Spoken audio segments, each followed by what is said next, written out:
So you're looking for a fun place to get a haircut in West Boca? Today we're going to be visiting my friend Cisco Soto of Cisco's Pitstop Barbershop in West Boca. Let's go.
What's good? What's good? Man, everything's been good, man. Kids are good. Family good? Family's pretty good. That's what I'm talking about. You know, how about you, man? Yeah, just living the dream, bro. Just here, waiting for you to come in so I can make my day. Now I'm good. You feel me? What's up with my boy Fico, man? Yeah, he's doing good, man. Everybody's blessed, man. We are blessed right now. It's, So Cisco, as we get started, man, tell our viewers a little bit about yourself and how you got started in cutting hair and becoming a barber in general. A little bit about your background and how you got into this. Well, really, it all started back in high school and stuff. You used to do the garage cut up the boys and stuff like that. You know what I'm saying? Never got nothing too serious, but I got an enjoyment out of it. Just try to, instant gratification. It was my thing and stuff, Yeah. So then I'm from Connecticut. Been up there 21 years. Finally made the move to come up to Florida. Came down here, started doing project managing and construction. This was never my thing, you know what I'm saying? Just to go strictly from one place to another, just doing barbering. I started doing construction and stuff like that. And then, back in 08, everything crashed and I can't take orders. And the only thing that I thought about was, going into the barber business and stuff. And like I said, I enjoy people. I'm a people's person and stuff like that. And, just went into the barber business, started doing that for a little bit. Started working for somebody, couldn't do it no more, so I chose to go up.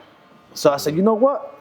I told my wife, I said, yo, I got an idea. She's like, what you thinking? I said, I want to buy an RV. She's like, what you mean? I said, I want to buy an RV. I want to convert it into a barbershop. So then she was like, all right. She went with me. We went along with it and stuff like that. She always had my back and stuff like that. And then having the construction background, I bought me a brand new RV. I demoed it. I built it. I've been running around Boca for about 4 years in the RV. I got a great background in Boca, cutting hair over 10 years and stuff like that. So everybody pretty much followed me and stuff. Mm-hmm. And then it was something innovative, something new.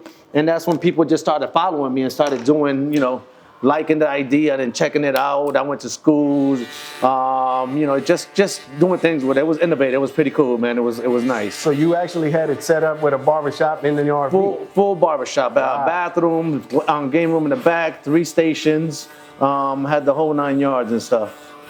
And then after that, just being in that for a while, it was taking a toll on the RV after 4 years and stuff. And then I decided to open up a small studio, which I was working at East Boca. Okay. But I'm staying in Boca. Boca, is only one of the best places to be at. You know what I'm saying? I'm not going nowhere else. And then finally they decided to close that place down, and I had to open up. My son, Dorian, right, chose to take up the business too. And I'm like, you know what? I want to work with my son. And we started working together. We opened this up together. That's my partner, you know what I'm saying? And, nothing but family, and we love it. I'm loving every minute of it.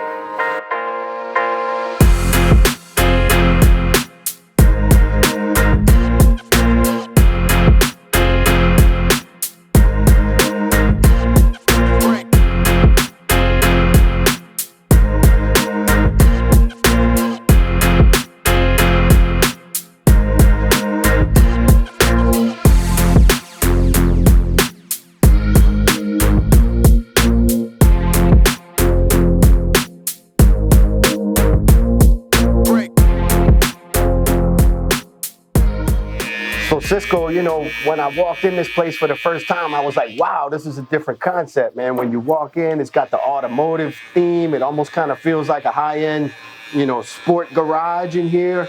Right. How'd you come up with that concept, man? Because I love it, and I see the way clients when I'm in here respond, and the kids and everybody really kind of loves the vibe of the place. So Right. Tell me a little bit about how that came about. How'd you come up with this theme? So that was basically on RV.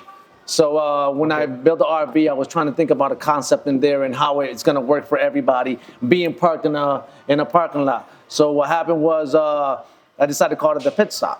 Okay. When you're in a race, you're getting your tires changed, you stop real quick, you get your tire rotated, changed and stuff. Same thing with yourself. You come in, I'm going to rotate you, I'm going to flip you, I'm going to do whatever I got to do, make you look right. And that's what we came up with that concept. So then when I got rid of the RV, I chose to open the mortar place, brick and mortar. My son and I said, you know what, let's keep that same concept, because everybody from grandmothers to kids and everything in between, everybody loves vehicles. Who doesn't love vehicles? Right. Tell me a little bit more. I know your son Dorian over here jumped into the business with you, and tell me a little bit about his story, man. How'd he decide to get into it? Well, Dorian was always always a good kid. You know what I'm saying? Always trying to find his way. The kid, trust me, he's been through it. He's been through some motions. Finally, at the end of the day, we have a great chemistry. That's love my kid and stuff like that. And he's like, Dad, I want to take it up. And I stand by our grounds. You know what I'm saying? Whatever you want to do, I'm behind you.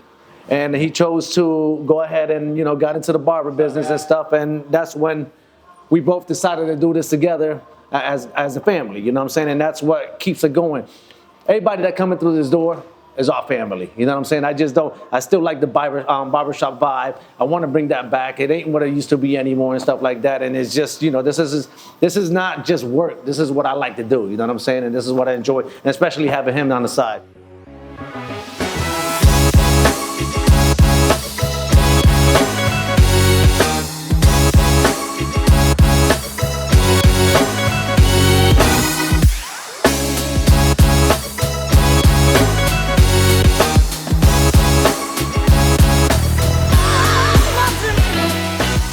It really started from just watching my dad.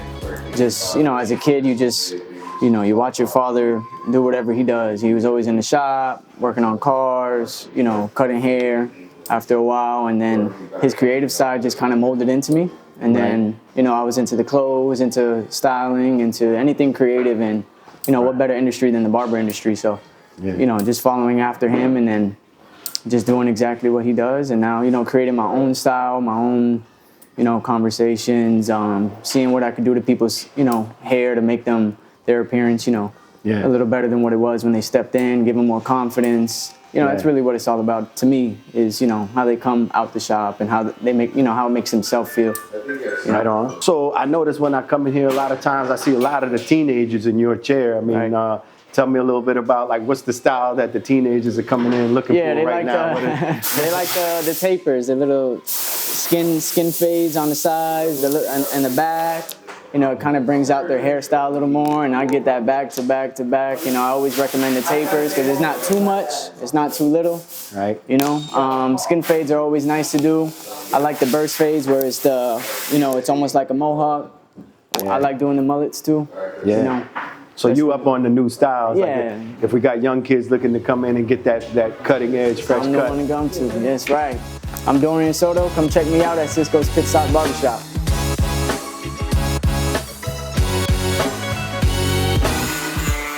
So Cisco, one thing I noticed immediately when I first came here the first time was it's definitely got that kind of old school barbershop vibe where, you got your regulars that are in here hanging out and just, they not even here getting a cut. They just come and hang out with you because they like the vibe of this place.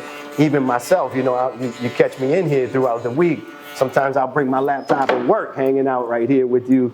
So, props to you for creating that vibe. And how did you bring that old school barbershop vibe back to, what it kind of seemed like it was missing? Man, well, it's a tough task, you know what I'm saying? It's like everybody in this world is so negative and stuff, you know what I'm saying? And it's just like, I can't control what goes out there, but I can control what's in here. So everybody that walks through the door is nothing but positive people that I like know what I'm saying, family. I still want to keep that vibe going. I want you to be able, yo, one day you driving by, I ain't got nowhere to hang out to my next meeting and shit. Come on through, come on to the shop. Go hang out in the back, have yourself a little drink or something, sit down, have some coffee, whatever it is, and, you know, we good. You know what I'm saying? And you just don't have to come just for a haircut, you know what I'm saying? Right. But don't come all the time, though. You know what I'm saying? We're not bringing some lunch or something. So, yeah, man, that's, you know, and that's what I like.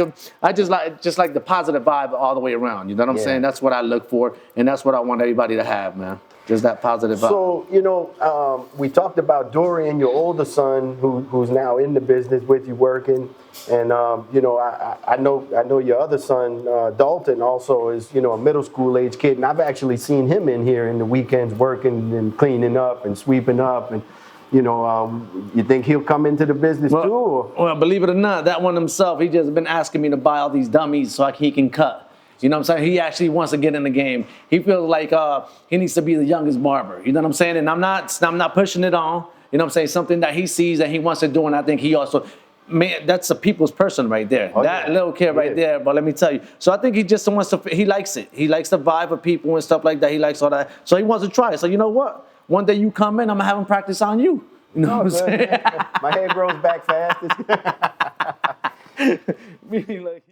I know, you know, you had the RV and then you decided to do a brick and mortar. And what made you choose West Boca specifically? I know you were kind of in East Boca at first and then moved over here to West Boca where I love it. You know, obviously it's an amazing place. Like you said, you got it all here in Boca. Boca, you got the schools. You got every business and stuff around you and stuff like that. I mean, seriously, Boca is, I mean, where can you not live and just go 10 minutes and you're at the beach? You know what I'm saying? Where can you not get this beautiful greenery that's around you and stuff like that? And everybody's pretty much about, you got every business and everything is around you. You know what I'm saying? You got the schools, you take the kids to the sports, you got the stores, events that go on all the time. And you know what I'm saying? And the neighborhoods are awesome. The place is, you know, nice and fresh. You know what I'm saying? It's like, this is it. I think Boca is the place to be. Everybody looking to come to Boca. So, you know, I had to grab me a little piece before everybody else get in here and I have no room, you know? So. Another thing I noticed, Cisco, is, you know, I've been in here and it seems like all the kids and the middle school kids and the high school kids and the teenagers all like to come to you to get cut. Like, you the barber, you the man in West Boca especially. And then also, you know, I've been in here and seen you cutting like toddlers' hair. And I don't know how you do it, man, but you got that awesome setup in the back. Yeah. Tell us a little bit about how you know, obviously it goes with the theme of the race cars and everything, but, you know, how'd you come up with that little setup in the back with the car to put the kids in? Well, the first thing was, everything is, with these kids is, it's all about patience. Mm-hmm. And it was never given to me. It was handed to me. I have a son that's, you know, special needs and stuff like that. And with him handed on my lap, I learned a lot of patience and understanding. And that's when it comes with these families and these kids. When you have these kids in your hands and you have these tools in your hands and stuff, you got to know how to understand they're moving and everything else and stuff, and, you know, and a lot of patience and just that's just the role of it, man. I really can't explain it that much with these kids, but yeah, man, patience and knowing when to move away. I've seen them in here, man, and they definitely feel comfortable with you. You know, that's definitely one thing you've done well here, is just being who you are, making people feel comfortable. You know, even kids and toddlers.